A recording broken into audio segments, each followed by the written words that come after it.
Muy buenos días a todos, bienvenidos a nuestro programa Abriendo la Sabiduría de la Kabbalah. Hoy nos encontramos con Juan Carlos Espitia, instructor del Centro de Estudios, y vamos a estar hablando sobre Abraham.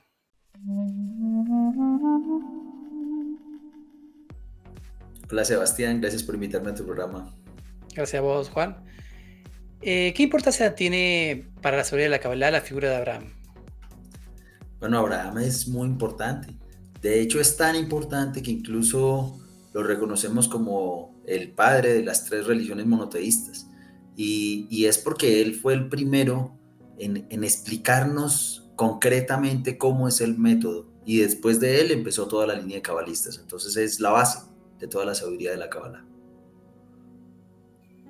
En el programa anterior hablamos sobre Adán. Entonces, ¿cuál es la diferencia entre el desarrollo de Abraham y Adán?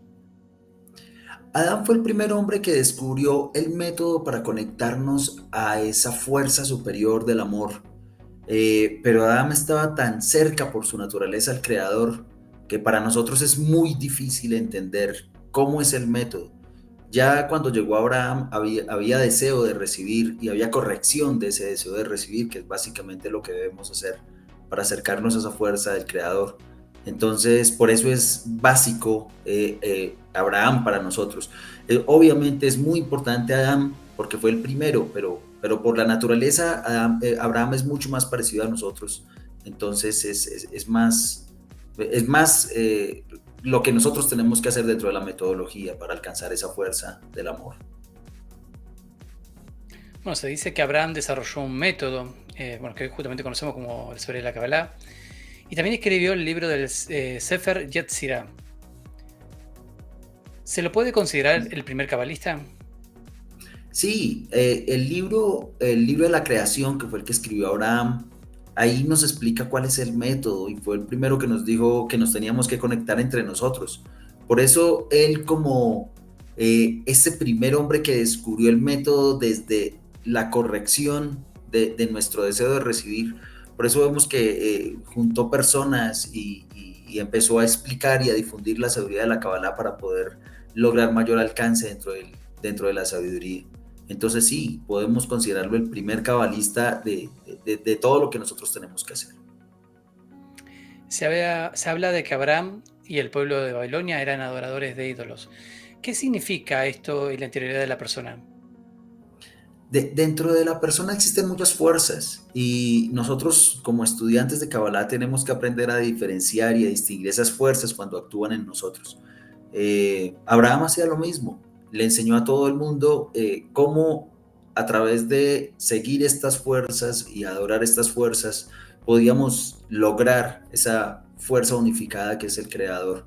Entonces, dentro de nosotros existen esas fuerzas. Abraham nos dejó la metodología para identificarlas, para entender cómo usarlas, para lograr la fuerza máxima, que es la unidad total, la conexión total, que es la fuerza del amor, creadora de todo el universo y todos los mundos superiores. Bueno, en Babilonia también es muy conocido el relato de la Torre de Babel y del pueblo de Babilonia.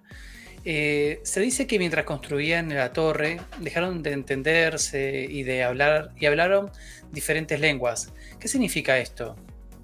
Es una alegoría muy bonita, porque nos muestran cómo en la medida en que nosotros nos dejamos llenar de egoísmo, ya no vamos a poder entendernos los unos a los otros. Podemos estar en un mismo ambiente, pero vamos a percibir la realidad de una manera totalmente distinta. Cada quien desde su ego hace una interpretación de la realidad y por eso no nos podemos entender.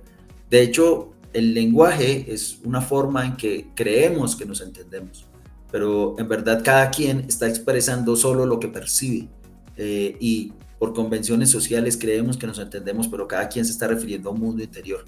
Y eso es lo que pasó con esa bonita alegoría de la Torre de Babel, donde dejamos de sentirnos los unos a los otros y por eso ya cada quien habla desde su propio ego y no nos entendemos.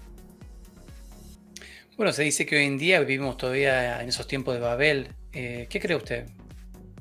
Sí, el tiempo de Babilonia fue un tiempo muy, muy bonito porque el hombre creció su deseo de recibir de una manera muy fuerte, creció el egoísmo y unos poquitos hombres decidieron que iban a pasar a través de ese egoísmo reinante y se iban a tratar de conectar para descubrir ese mundo superior que describía Abraham, y lo lograron. Entonces, hoy en día es igual. Hoy en día vemos como el egoísmo está presente en absolutamente todo, todos los sistemas sociales, cualquier, cualquier sistema que creemos está lleno de egoísmo. Entonces, solo a través de esa conexión que nos enseña la sabiduría de la Kabbalah, vamos a poder pasar por encima, conectarnos y descubrir esa fuerza creadora de absolutamente todo, que es el amor. Pero hoy en día, incluso cuando hablamos con personas que hablan nuestro propio mismo idioma, también no nos entendemos. ¿Es esto mismo que estamos hablando de la Torre de Babel?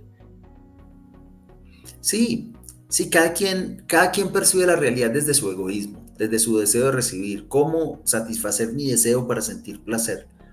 Eso como que nos envuelve en una burbuja que nos impide sentir al otro.